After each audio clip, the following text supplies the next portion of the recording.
Reason voice நேயர்களுக்கு அன்பான வணக்கங்கள். ஒரு புது படத்துக்கு கூட இந்த அளவுக்கு செலிப்ரேஷன் பண்ண மாட்டாங்க போல இருக்குதுப்பா. என்ன ஒரு செலிப்ரேஷன்! படையப்பா ரீரிலீஸை பண்ணாங்க. தமிழ்நாடு மட்டும் இல்லைங்க, உலகம் முழுக்க ஒரே செலப்ரேஷனு. இதில் நான் ரொம்ப வியந்து பார்த்த செலிப்ரேஷன் எது தெரியுமா? அந்த மின்சார கண்ணா அப்படின்ற ஒரு பாட்டுக்கு அந்த பாட்டோட இறுதியில் ரஜினிகாந்த் ஒரு ராகம் பாடுவார். தரிக்கிட்டோம் டீம் தரிக்கிட்டோம்னு. ரம்யா கிருஷ்ணன் அவர்கள் அந்த ராகத்துக்கு ஏற்ற மாதிரியே அவங்க நடனம் ஆடுவாங்க. நீங்கள் பார்த்துருப்பீங்க.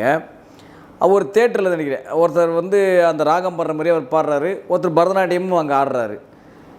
இல்லையா இப்படியெல்லாம் செலிப்ரேஷன் பண்ணுறீங்க அப்படின்ற மாதிரி நமக்கே யோசிக்க வைக்குது. இன்னொரு இடத்துல பார்த்தேன், ரஜினி சாரோட இன்ட்ரோவுக்கு கரகோஷ குரலில் இப்படியெல்லாம் கரகோஷம் இருக்குமா அப்படின்ற மாதிரி கேள்வியே கேட்க வைக்குது. தேட்டரை இடிஞ்சு ஊந்துரும் போல இருக்குது. நானே என்னுடைய எக்ஸ்ட்ரா பையில் ட்விட்டு போட்டுருந்தேன், பார்த்தியா தேட்டருக்கிட்ட இடிஞ்சு ஊந்துற போது அந்த அளவுக்கு கற்றுவீங்க அப்படின்ற மாதிரி இருக்குது. இதெல்லாம் ஒரு பக்கம் செலிப்ரேஷனு. அதாவது ஜெயிலர் 2 கூட இப்படி பண்ணுவீங்களான்னு தெரிலப்பா. ஆனால் நிஜமாக சொல்கிறேன், படையப்பாவுக்கு வேறு லெவல். அதாவது சொன்னோன்னா ஹேட்ஸ் ஆஃப் தான் சொல்லணும். இந்த மாதிரி ஒரு செலிப்ரேஷனாக ஒரு ரீரிலீஸ் படத்துக்கு சத்தியமாக நான் எல்லா ரீலீஸ் படங்களும் மேக்ஸிமம் பார்த்துருக்கேன். எல்லார் படங்களையுமே நான் பார்த்துருக்கேன் ரீலீஸ் படங்கள். ஆனால் இப்படி ஒரு ரீலீஸ் செலிப்ரேஷனை நான் சத்தியமாக நான் கவனிச்சதே கிடையாது. அந்த அளவுக்கு பார்த்திங்கன்னா அமக்களம் படுத்திட்டாங்க, அட்டகாசப்படுத்திட்டாங்க, தெரிக்க விட்டுட்டாங்க. என்னென்ன இருக்கோ எல்லாத்தையும் நீங்கள் சொல்லலாம். அந்த அளவுக்கு பிச்சு மேஞ்சி எடுத்துட்டாங்கன்னே சொல்லணும். இதெல்லாம் எதை சொல்லல, இதெல்லாம் வரலாறு. இந்த வரலாறுலாம் தெரியாமல் தான் இன்றைக்கி நிறைய சிறுவன்கள்லாம் துள்ளி குதிச்சிட்ருக்குங்க. ஏன்னா அந்த டைமில் என்னென்ன நடந்துன்றது நான் ஒரு தனி வீடியோவை உங்களுக்கு பதிவில் போட்டிருந்தேன், நீங்களே பார்த்துருப்பீங்க. ஏன் அந்த படத்தோட உரிமையாளர், தேட்டர் உரிமையாளரே பேட்டி கொடுத்துருக்காரு. நீங்கள் கவனிச்சிருப்பீங்க. நான் சொன்னது உண்மையாக இல்லைன்ட்டு இப்போ ரீசெண்டாக இந்த படத்துக்காக ஒரு பேட்டி கொடுத்துருக்காரு, நீங்களே கவனிச்சிருப்பீங்க. அந்த மாதிரிலாம் இந்த படங்களுக்கெல்லாம் சினிமாவுடைய தாக்கம், அதாவது குறிப்பாக ரஜினி மீது உள்ள தாக்கம் எந்த அளவுக்கு தமிழ் மக்கள் மீது எப்படி இருக்குது அப்படின்றத நம்ம இந்த ரீலீஸ் படங்களை படையப்பா வைத்தே நம்ம தெரிஞ்சிக்கலாம். அந்த அளவுக்கு சொல்ல வார்த்தைகளே இல்லை சார். அதாவது அப்படியே மெய் சிலிர்க்க வைக்குது, பூரிப்பு அடைஞ்சிட்டேன் அப்படின்னு சொல்லுவாங்கள்ல, அதுக்கேற்ற மாதிரி தான் நம்ம இதை சொல்ல தோணுது. இப்போ இதெல்லாம் சொல்லிகிட்டே தானே வச்சுங்களேன், நம்ம 2 மணி நேரம் 3 மணி நேரம் பேசலாம், அவ்வளோ செலிப்ரேஷன் இருக்குது. இன்னொரு முக்கியமான விஷயம் என்னென்னா, ஒரு நண்பர் ஒரு டேக் பண்ணியிருந்தார். இது ரோகிணியோ, கமலா தேட்டரோ, வெற்றி தேட்டரோ, ஜிகே தேட்டரோ, காசி தேட்டரோ இல்லை, ஃப்ரான்ஸுன்னு போட்டிருந்தார். ஏய் என்னையா சொல்கிறீங்க, இல்லை உண்மையை தானே இல்லை பொய் தானே அப்படின்னு செக் பண்ணுறதுக்காக நான் அந்த வீடியோ ஃபுல்லாக பார்த்தா நிஜமாலுமே ஃப்ரான்ஸில் தாங்க அவ்வளோ செலிப்ரேஷன் பண்ணியிருக்காங்க. நான் கூட இது பொய் பழகுது, ஏதோ ஒரு இந்த சென்னையில் எங்கே லோக்கல் எடுத்து கூட ஃப்ரான்ஸ்னு போடுவாங்க அப்படின்னு நினச்சா, அந்த படம் முடிஞ்சு அந்த ஃப்ரான்ஸ் நாட்டோட லைனில் நிற்கிறது, அந்த ஃப்ரான்ஸ் நாட்டில் படத்தை வெளில பேட்டி கொடுக்குது, எல்லாத்தையும் காட்டுறாங்க. உண்மைதானா இது அப்படின்ற மாதிரி நமக்கே யோசிக்க தோணுது. என்னடா இப்படியெல்லாம் ஒரு செலிப்ரேஷனு, ஒரு புது படத்தை எப்படி செலிப்ரேஷன் பண்ணுவாங்க? ஒரு ரஜினி படம் புது படம் தானே எப்படி இருக்கும்? ஒரு ஜெயிலருக்கு எப்படி பண்ணாங்க, ஒரு கூலிக்கு எப்படி பண்ணாங்க, ஒரு வேட்டையருக்கு எப்படி பண்ணாங்க, அதை விட பல மடங்கு பண்ணிட்டாங்க. உண்மையிலே சொல்லப்போனால் இந்த பிறந்த நாள் ரஜினிகாந்த் அவர்களுக்கு ஒரு மறக்க முடியாத ஒரு பிறந்த நாள்னே சொல்லலாம். அவருடைய வாழ்நாளில் எத்தனையோ பிறந்த நாள்களை கடந்து வந்திருப்பார், எத்தனையோ செலிப்ரேஷன்களை கடந்து வந்திருப்பார். ஆனால் எனக்கு தெரிஞ்சு இந்த 75வது பிறந்த நாள் நிச்சயமாக சொல்கிறேன், ரஜினி சாரோடைய வாழ்க்கையில் மறக்கவே முடியாது, மறக்கவும் முடியாது. இதையே ரஜினி சாரில் யாராலுமே இதை மறக்கவே முடியாது. இதே மாதிரி 100வது பிறந்த நாளும் சத்தியமாக நான் கொண்டாடணுன்னு அந்த எல்லாமலை இறைவனை வேண்டி விரும்பி நான் கேட்டுக்கிறேன். நிஜமாக இதே ரஜினி சாருடைய 100வது பிறந்தநாள் கூட இதை விட மிக பிரம்மாண்டமாக இருக்கணும் அப்படின்றது தான் என்னுடைய வேண்டுதல். சரி, இது எல்லாமே செலிப்ரேஷன் மெத்தேடு, இது எல்லாமே செலிப்ரேஷனு எல்லா நடிகர்களுக்கும் பண்ணுவாங்க சார். என்ன சார் புதுசாக கேட்குறீங்கன்னா, நிச்சயமாக எல்லா நடிகர்களுக்கும் பண்ணுவாங்க. பட் ஆனால் இந்த அளவுக்குலாம் யாருக்கும் நான் பார்த்தது இல்லைங்க. ஓப்பனாக சொல்கிறேன், இந்த அளவுக்கு நான் நிறைய பேர் திரையரங்களும் நீங்கள் பார்த்துருப்பீங்க. எல்லா மேக்ஸிமம் ரீலீஸ் படங்கள்லாம் நான் தேட்டரில் பார்க்கலாம். புது படத்துலேருந்து ஃபஸ்ட் டே ஃபஸ்ட் ஷோவே நான் தேட்டரில் பார்க்கலாம். நான் அப்படி கூட இந்த அளவுக்கு நான் நிஜமாக சொல்கிறேன், நான் வாழ்நாளில் சந்திச்சதே கிடையாது. சரி, இது எல்லாமே செலிப்ரேஷன் மெத்தேடு. படையப்பா திரைப்படம் அன்றைக்கி இந்த திரைப்படம் அன்றைக்கி இருந்த காசில் 20 ரூபா 5 டிக்கெட் காசில் இந்த திரைப்படம் 25 கோடிக்கு மேலே அன்றைக்கி காலகட்டத்திலே வசூலாச்சு. சரி, இன்றைக்கி எவ்வளோ சார், இன்றைக்கி எப்படி சார் வசூலாகும் அப்படின்ற மாதிரி நிறைய பேர் சொல்லிகிட்டு இருந்தாங்க. இந்த படம் தான் ஹையஸ்ட்டு, இந்த படம் தான் ஹையஸ்ட்டு, இதுதான் டே 1 டிக்கெட் புக்கிங், இது அதெல்லாம் ஒரு மண்ணும் கிடையாது. உண்மையாக சொல்லுங்கள், நீங்கள் ஆன்லைன்லேயே போய் செக் பண்ணிக்கலாம். புக் மை ஷோவில் ஒரு மணி நேரத்தில் எத்தனை டிக்கெட் விற்குதுன்றது தெரிஞ்சிடும் உங்களுக்கு. உண்மையிலே இந்த திரைப்படம் முதல் நாள் நம்ம உலக லெவலில் பார்த்தாலும் முதல் நாள் தமிழ்நாட்டில் மட்டும் பார்த்திங்கன்னா கிட்டத்தட்ட 6 கோடி ரூபாய் வரை இந்த திரைப்படம் வசூல் பண்ணியிருக்குது சார். நிஜமாக சொல்லப்போனால் இதுவரை ரீரிலீஸ் ஆன படங்கள் தமிழ் சினிமா உலகில் ரீரிலீஸ்னு ஒரு படத்தை வெளியிட்டு அந்த படத்துடைய முதல் நாள் வசூல் எந்த படம் அதிகம் அப்படின்னு கேட்டிங்கன்னா நிச்சயமாக படையப்பா திரைப்படம் தான் இதுவரை தமிழகத்தில் ரிலீஸ் செய்யப்பட்ட படங்களிலேயே முதல் நாள் அதிக வசூல் செய்த திரைப்படம் படையப்பா. இன்னும் சொல்லப்போனால் இந்த முதல் நாள் வசூலை கூட ஒரே ஒரு படத்தை தவிர மீதி எந்த படமும் அந்த வசூலை கூட ஒட்டுமொத்தமான டேஸ்க்குள்ள ஓடி இருக்கும் பார்த்தீங்கன்னா ரிலீஸில் அந்த வசூலை கூட இந்த படையப்பா படத்தில் முதல் நாள் வசூலை கூட கிட்ட கூட நெருங்க முடியல யாருமே. ஏன் இதில் சொல்லப்போனால் படையப்பா வசூல் பண்ண 50% கூட இன்னொரு படங்கள் இல்லை. உண்மையை சொல்லப்போனால் அதான் உண்மை. இதில் எந்த நடிகரோட ரசிகர்கள் கோச்சிட்டாலும் அது ஒன்றும் எனக்கு பிரச்சனை கிடையாது. படையப்பா படத்துடைய முதல் நாள் வசூல் இருக்குது பார்த்தீங்களா தமிழ்நாடு, இதில் பாதி கூட இன்னும் ஒரு படம் மட்டும் இருக்குது, அதை நான் அப்புறம் பேசுகிறேன்.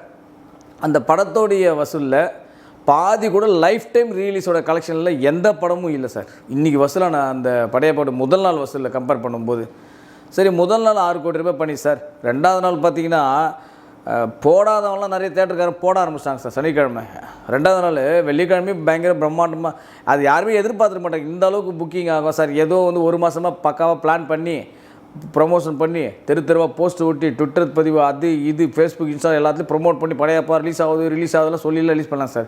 திங்கக்கிழமை படம் வருதுன்னு சொன்னாங்க, செவ்வாய்க்கிழமை ஒரு ரஜினிகாந்த் வீடியோ வெளியிட்டார், புதன்கிழமை ரிசர்வேஷன் ஸ்டார்ட் ஆச்சு, வெள்ளிக்கிழமை பட்டையை கிளப்பிடுச்சு. வெறும் ஒரே வாரத்தில் நடந்த நிகழ்வு சார் இது. நிஜமாக சொல்லப்போனால் வெறும் நீங்கள் எடுத்து பாருங்கள், வெறும் ஒரே வாரத்தில் நடந்த நிகழ்வு தான் இது. அப்படியே உட்காந்துக்கிட்டு இந்த படம் வந்து ரிலீஸ் ஆக போது வெயிட் பண்ணி பாருங்கள், இந்த படத்தை நாங்கள் இது பண்ணிக்கோ அது பண்ணிக்கோன்னு சொல்லி மாதமாக ப்ரொமோட் பண்ணவே இல்லை. வெறும் ஒரே வாரத்தில் சொன்னாங்க, செஞ்சாங்க, அடித்து திம்சம் பண்ணிட்டாங்க சார். அந்த அளவுக்கு வந்து இந்த படம் வந்து வசூலில் பிரித்து மேய்ஞ்சிச்சின்னு சொல்லலாம்.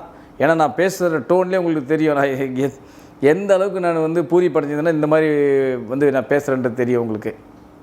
அதே மாதிரி இந்த படத்தோடைய வசூலில் 2வது நாள் தமிழ்நாட்டில் என்ன பண்ணிடுச்சு அப்படின்னு பார்த்தீங்கன்னா, நான் முதல் நாளுக்கு நானும் சலைச்சவன் இல்லைடா, 2வது நாள் நான் உங்களுக்கு சலைச்சவன் இல்லைடான்ற குறிக்கோள் தான் உண்மையாக சொல்ல போன படம். ஏன்னா வந்து 2வது நாள் மட்டும் பார்த்திங்கன்னா கிட்டத்தட்ட 2வது நாள் மட்டும் பார்த்திங்கன்னா கிட்டத்தட்ட எனக்கு நம்ம விசாரிச்ச வரைக்கும் என்ன சொன்னாங்கன்னா 4.75 கோடி வந்து 2வது நாள் மட்டுமே வசூலிச்சிருக்கான் படையப்பா திரைப்படம் தமிழகத்தில். நான் சொல்கிறது தமிழகத்தில் மட்டும். சரி வெள்ளிக்கிழமை பர்த்டே செலிப்ரேஷன் பண்ணாங்க, இது பண்ணாங்க. சனிக்கிழமை நிறைய பேர் ஒர்க்கிங் டே இது பண்ணாங்க, ஈவினிங் ஷோ நைட் ஷோ தான் நம்ம பிக்கப் ஆகும்.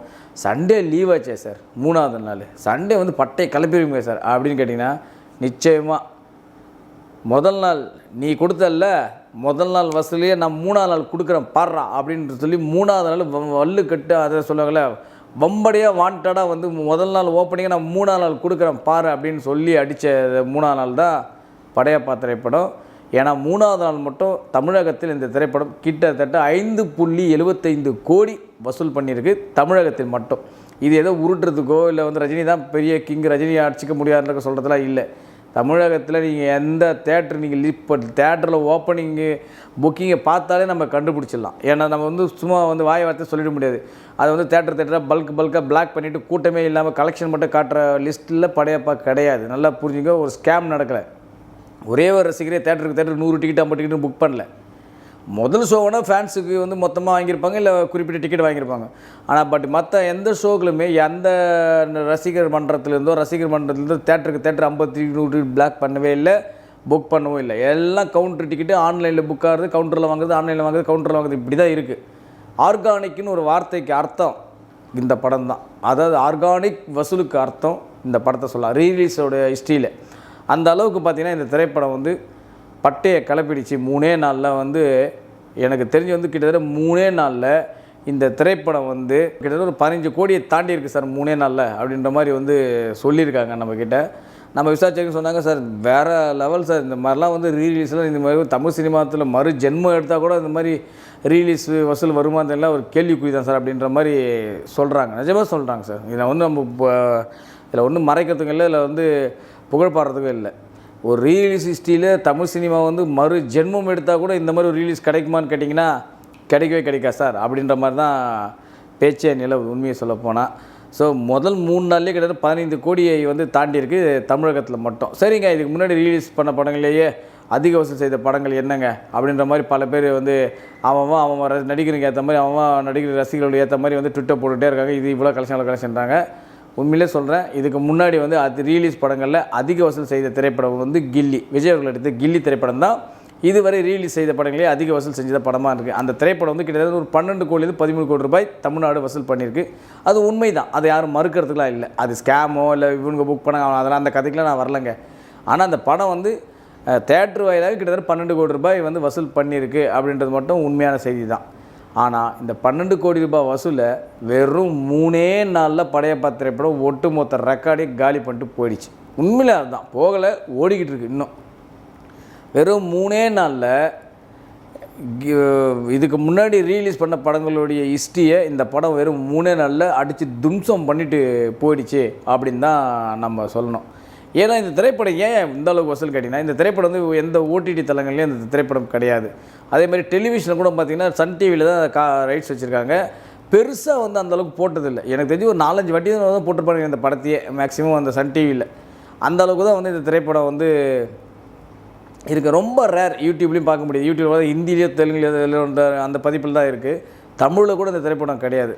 ஸோ நம்ம வாங்கி பார்க்கணுன்னா தேட்டரில் போய் ஒரு எஃபெக்ட் அன்றைக்கி மிஸ் பண்ண ஆடியன்ஸ், அன்றைக்கி குழந்தையாக இருந்தவங்க, பிறக்காத குழந்தைங்க, அவங்க எல்லாமே இன்றைக்கி பார்த்து அந்தளவுக்கு என்ஜாய் பண்ணுறாங்க. நான் நேரடியாக பார்த்தேங்க, சத்தியமாக சொல்ல நான் நேரடியாக பார்த்தேன். ஒரு வயதான பெரியவரெலாம் வந்து அப்படி சிரிக்கிறாரு, உங்களுக்கு தெரியும், கவனிச்சிருப்பீங்க. பெண்கள் குத்தாட்டம் போட்டு வேறு லெவல் நான் பார்த்த ஷோங்க, நான் பார்த்த ஷோவில் அவ்வளோ லேடிஸ் டான்ஸ் ஆடுறாங்க. அவங்களாம் வந்து அந்த படையப்பா படம் பிறந்திருப்பாங்களான்னு தெரியல. சத்தியமாக சொல்ல எனக்கு அவங்க வந்து அந்த படம் வரும்போது அவங்க பிறந்தாங்களே இல்லை கூட எனக்கு தெரியாதுங்க. அந்த படம் 1999 கிட்ட 25 ஆண்டுகள் கழிச்சு அந்த பொண்ணுங்கள்லாம் வந்து அந்த பெண்களாம் 22-23 வயசு தான் இருக்குன்னு நினைக்கிறேன் எனக்கு தெரிஞ்சு. சில பேர் காலேஜ் கூட படிக்கலாம். அந்த படம் வந்து பிறந்தே இருக்க மாட்டாங்க.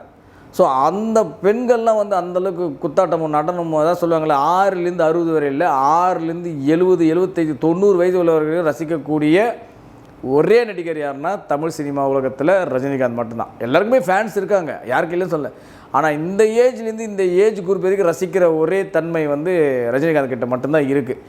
ஏன்னா இப்போ கூட சமீபத்தில் கூட நம்ம கமலா தேட்டர் உரிமையாளர் விஷ்ணு அவர்கள் வந்து பேசியிருந்தார். என்னென்னா, யாரோ ஒரு விஐபிக்கு வந்து படம் வந்து சார் படம் போடுறோம், உங்களுக்கு எத்தனை டிக்கெட் வேணும்னு கேட்டிருக்காராம். அவர் நிச்சயமாக போடுறீங்களா, அப்போ இருங்க நான் என் பையனை கூப்பிட்டு வரேன்றாராம். அவங்க அப்பாவும் வராராம், அவங்க பையனும் வராராம், அவங்க பேரனும் வராராம். இது பாருங்கள் எந்த அளவுக்கு ஒரு ஜென்ரேஷன் வந்து ரஜினிகாந்த்ன்ற பிம்பத்தை வந்து காத்துட்ருக்காங்கன்னு பாருங்கள் நீங்கள். அந்த அளவுக்கு வந்து ரஜினிகாந்துடைய கிரேஸ் இருக்குது. நிச்சயமாக சொல்லப்போனால் இன்றைக்கி ரீரிலீஸ் ஹிஸ்ட்ரியிலேயே படையப்பா ரீரிலீஸ் ஹிஸ்ட்ரி அடிக்கணும்னா தமிழ் சினிமாவே மறுஜென்மம் எடுத்து மறுபடியும் தமிழ் சினிமாவில் இவங்கெல்லாம் தோன்றி பியூஷ் சின்னப்பா காலத்திலேருந்து இன்றைக்கி வரை பிரதீப் ரங்கனா காலம் வரைக்கும் திரும்ப இன்னொரு செட் ஆஃப் நடிகர்கள் வந்து இட்டு கொடுத்தா தான் படையப்பாவுடைய ரீரிலீஸ் ரெக்கார்டை உடைக்கலாம் முடியாது, கிட்டவாச்சும் நெருங்க முடியும் அப்படின்னு தான் சொல்ல தோணுது. இன்னொரு முக்கியமான விஷயம் சொல்லிடுறேன். ரஜினிகாந்த் அவர்கள் ஒரே ஒரு விஷயம் தான் நான் சொல்லுவேன். இன்று வரை தமிழகத்தில் அதிக வசூல் செய்த திரைப்படம் ஜெயிலர்.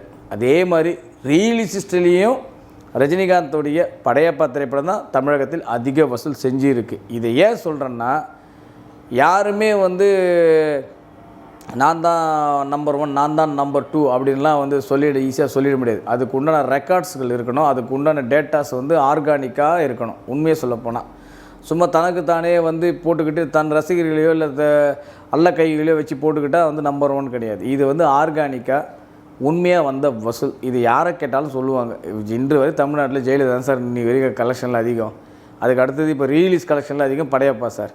ஏன்னா வந்து இந்த விஷயங்கள்லாம் வந்து யாரை எந்த டிஸ்ட்ரிபியூட்டர் தேட்டர் ஒன்று யாரை கேட்டாலும் கேளுங்க, எல்லாருமே சொல்லுவாங்க இதுதான் சார் உண்மை அப்படின்ட்டு. இதை ஏன் சொல்கிறேன்னா, ரஜினிகாந்த் அவர்கள் தன்னை மீண்டும் மீண்டும் தமிழ் சினிமாவின் உச்சம் ரஜினிகாந்த் தான்றதை மீண்டும் மீண்டும் நிரூபிச்சிட்ருக்கார். எதுக்குன்னா, யாருமே வந்து ஒருத்தவங்களுடைய இடத்துல இன்னொருத்தவங்க வந்து போட்டி போட முடியாது, அவங்கள நான் தாண்டின்னு சொல்லவும் முடியாது. எல்லாருக்குமே இங்கே தமிழ் சினிமா உலகத்தில் தனித்தனி இடம் இருக்குது. அந்த வகையில் அன்றும் இன்றும் என்றும் தமிழ் சினிமாவின் நம்பர் 1 உச்சம் ரஜினிகாந்த் மட்டும்தான். அவருடைய இடத்துக்கு சரி, அவருடைய இடத்துக்கு முன்னாடி சரி யாராலையும் போக முடியாது. தமிழ் சினிமான்னு ஒரு காலம் இருக்கும் வரை நம்பர் 1 இடத்தில் இருந்தவர் ரஜினிகாந்த் அப்படின்ற பெயர் எத்தனை ஆண்டுகள் கழித்து பார்த்தாலும் ரஜினிகாந்த் இடத்த ஒருத்தரால் தொடக்கூட முடியாது. இதுதான் உண்மை. அன்றும் இன்றும் என்றும் ஒரே சூப்பர் ஸ்டார் தான். அன்றும் இன்றும் என்றும் ஒரே ஒரு உச்ச நட்சத்திரம் தான். நம்பர் 1 சூப்பர் 1 எப்போவுமே ரஜினிகாந்த் அவர்கள் மட்டும்தான். மேலும் வந்து படையப்பா இன்னும் பல வசூல்களை கொடுக்கும், இன்னமும் வந்து நல்லா பண்ணும் சார் அப்படின்ற மாதிரி வந்து சொல்லிக்கிட்டு தான் இருக்காங்க. பொறுத்திருந்து பார்ப்போம். இது வந்து நான் சொன்னது வந்து தமிழ்நாட்டில் மட்டும்தான் நான் சொல்லியிருக்கேன். ஏன்னா கர்நாடகா, ஆந்திரா, கேரளா, ஓவர்சீஸ்லாம் இன்னும் பெரிய லெவலில் போய்கிட்டு இருக்கு அப்படின்ற மாதிரி சொல்கிறாங்க. பட் நம்ம அந்த டேட்டாஸ்லாம் அவ்வளோ அக்யூட்டாக போய்ட்டு நம்மளால் கலெக்ட் பண்ணி எடுக்க முடியாது. எடுக்க வேண்டிய அவசியமே இல்லை இந்த படத்துக்கு. புது படமாக தான் நம்ம எல்லாத்தையும் போய் கலெக்ட் பண்ணி போடலாம். இந்த படம் இதுவரை வரலாற்று சாதனையும் சரித்திர சாதனையும் மீண்டும் ஒரு முறை அதே திரைப்படம் அதே நடிகர் பண்ணியிருக்கு அப்படின்றதில் எந்த விதமான மாற்று கருத்துமே இல்லை. நிச்சயமாக ரஜினிகாந்தோடைய புகழ் உலகமெங்கும் இன்னும் ஒலித்து கொண்டே தான் இருக்கும். மீண்டும் சந்திப்போம். நன்றி, வணக்கம். வயசானாலும் ஸ்டைலும் அழகும் இன்னும் ஒன்று விட்டு போகலை. இது போல பல வீடியோக்களை கண்டு மகிழ எங்களது ரீசன்ட் வாய்ஸ் சேனலை மறக்காம சப்ஸ்கிரைப் பண்ணுங்க.